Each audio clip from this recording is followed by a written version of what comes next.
1950년 6월 25일 북한의 기습 남침으로 인해 한국전쟁이 발발했습니다. 아무런 대비 태세도 갖추지 못하고 있던 남한 정부는 단 2달 만에 낙동강 방어선까지 밀리고 말았죠. 한반도가 이대로 공산 세력에게 먹힐 위기에 처했던 것인데요.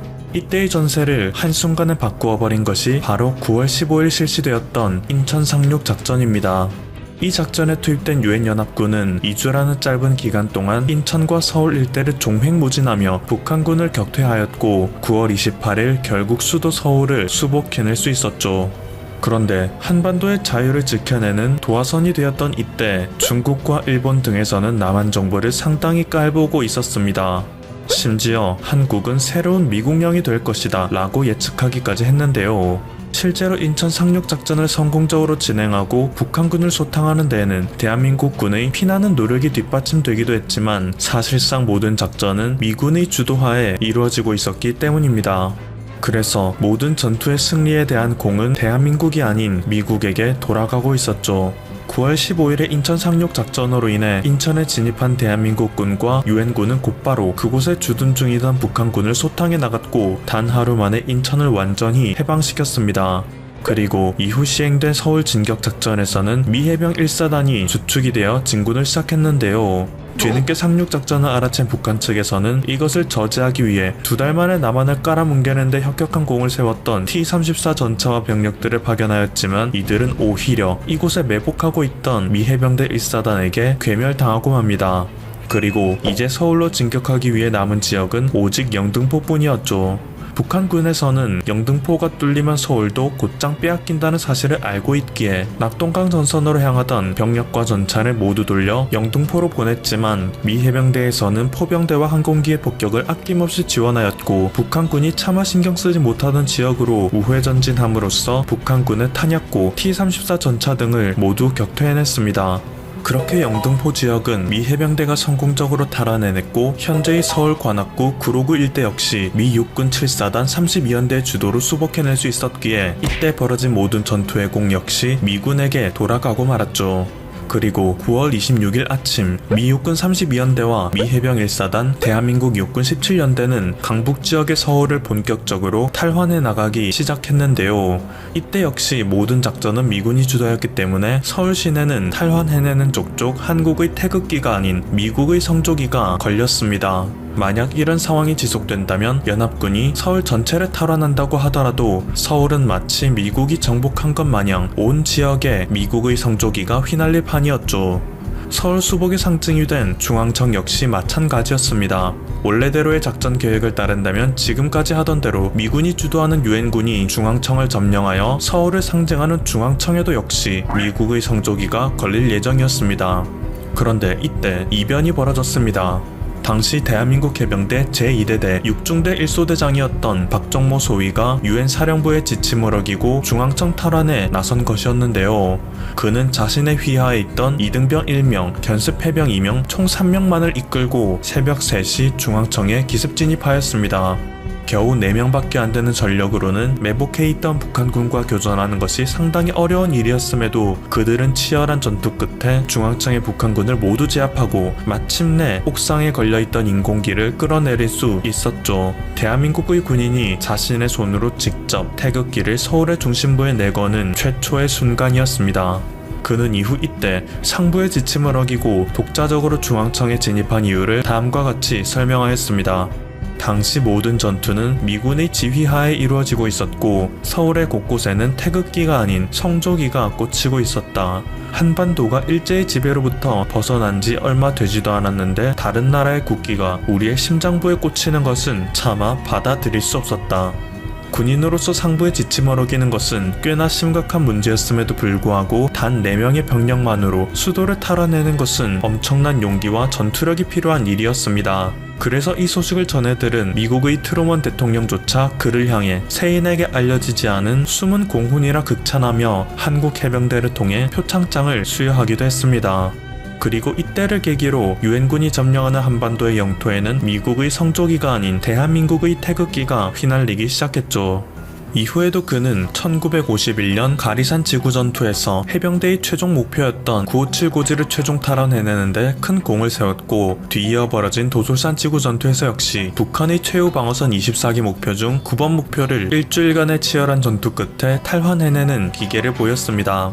이러한 그의 눈부신 공에 대한민국 정부에서는 당시 한창 전쟁이 진행 중이었음에도 불구하고 그의 공을 치하하며 그에게 을지무공, 충무무공 훈장을 수여했죠. 그는 지난 2010년 5월 향년 85세의 나이로 타계하여 대전 현충원에 안장되었는데요.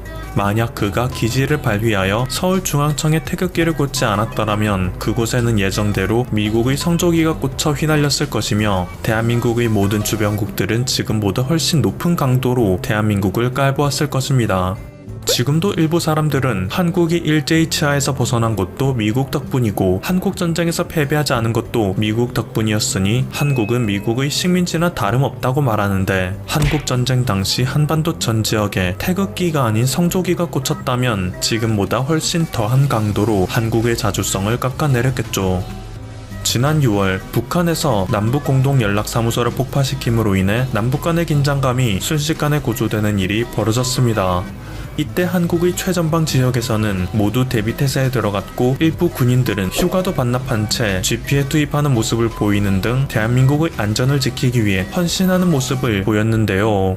미국과 중국 등 세계 최강국들의 틈바구니에서 외교 혈전을 벌이면서도 한국이 눈부신 경제 발전을 이룩하여 국제 무대에서 우뚝 서 있을 수 있는 것은 모두 자주 국방이라는 일념하에 나라를 위해 헌신하고 있는 우리 군인들의 끊임없는 봉사 아래에서 가능했다는 사실을 결코 잊지 말아야 할 것입니다.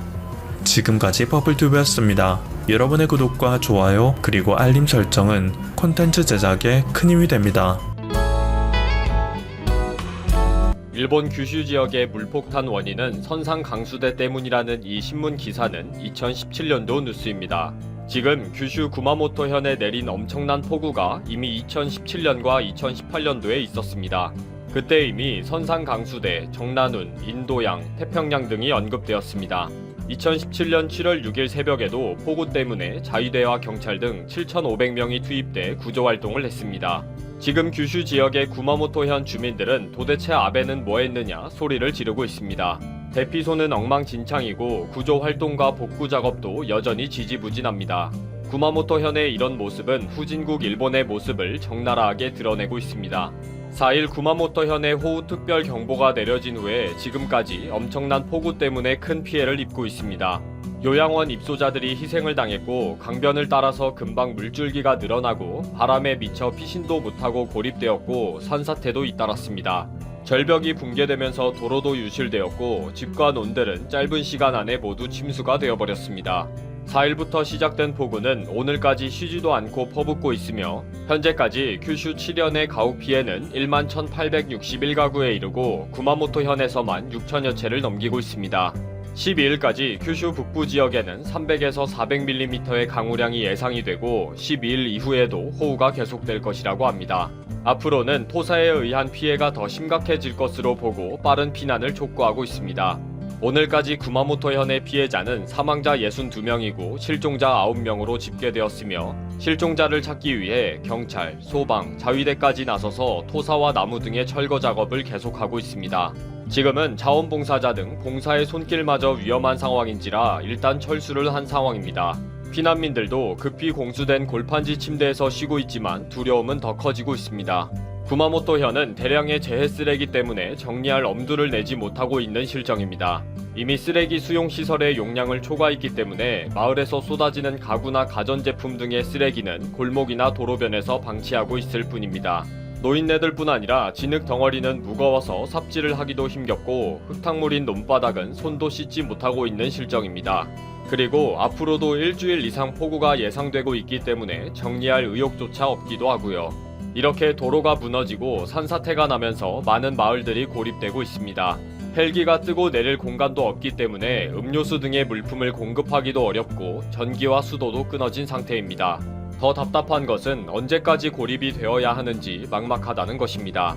주민들은 아기와 노인들이 몸 상태가 좋지 않고 특별히 복용해야 하는 약마저 떨어져 간다고 비통해하고 있습니다. 오늘도 구마모토 현에서는 비가 쏟아지면서 구호 활동과 쓰레기 대책 등의 작업이 제대로 진행이 되지 못했습니다.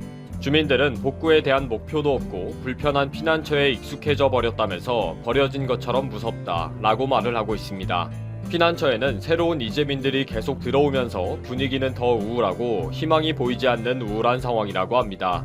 매년마다 되풀이되는 폭우와 대피와 피난 생활이 언제까지 계속되어야 하는지 불안하다고 하소연하고 있습니다. 이렇게까지 무대책으로 내버려둔 아베 정부에 대한 원망도 여기저기에서 터져나오고 있다고 합니다. 이런 와중에 아베 정부는 장명에 열중하고 있습니다. 아베 정부는 영하 2년 7월 호우라고 이름을 붙였다고 발표를 했습니다. 이렇게 이름을 붙이는 것은 재해 발생 후에 복구 활동의 원활화를 기대하는 것이고 또 재해의 경험과 소중한 교훈을 후세에 널리 알리는 것을 기대하는 것이라고 합니다. 지금 아베 정부는 영하 2년 7월 호우의 시작일과 끝 날짜를 어떻게 잡을 것인지에 대해 고민을 하고 있다고 합니다. 정말 뭐가 급한 일인지도 모르네요. 매년마다 되풀이되는 사태에 대해 아무런 대책도 세우지 않고 있다가 이제 와서 이름을 붙이고 교훈을 찾는다니 정말 엉뚱한 짓입니다. 아무튼 이렇게 이름을 붙이고부터 영하 2년 7월 호우의 원인을 찾는다고 아베 정부는 분주합니다. 인도양의 고온이 원인이니 태평양과 기압 차이가 하강 기류가 일본 쪽으로 비구름을 발달시켰다는 등을 찾았다고 합니다. 현재 일본에 집중적으로 쏟아지고 있는 폭우는 중국에서 불어오는 편서풍과 한반도에서 남쪽으로 내려오는 바람이 장마 전선을 일본의 동서로 뻗게 만들었다고 보고 있습니다.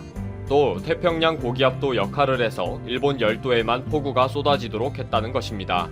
또 태평양의 고기압이 버티고 있는 이유는 인도양 등 열대 부근에서 구름의 발생이 활발해진 영향이라고도 분석하고 있습니다.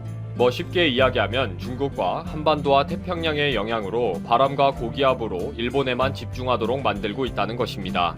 올해는 유별나게 긴 기간 동안 선형 강수대를 형성해서 일본 열도의 상공에 딱 줄을 그은 것처럼 장마 전선이 자리를 잡고 있다는 것이 특이한 일이라고 합니다. 일본 기상청의 발표에 의하면 이런 선형 강수대는 앞으로 며칠 동안 계속될 것으로 보고 있습니다. 일본의 소도시와 시골은 이런 폭우에 금방 무너질 정도로 취약한 환경입니다. 몇십 년 동안 손도 대지 않은 도로와 상하수도 시설과 배수 시설 등은 언제든지 무너지고 매몰되고 토사가 쏠려올 수 있는 상태인 거죠. 이 상태로 그냥 아무 생각 없이 사는 것을 보면 아베도 나쁜 놈이고 일본 주민들도 참 어리석네요.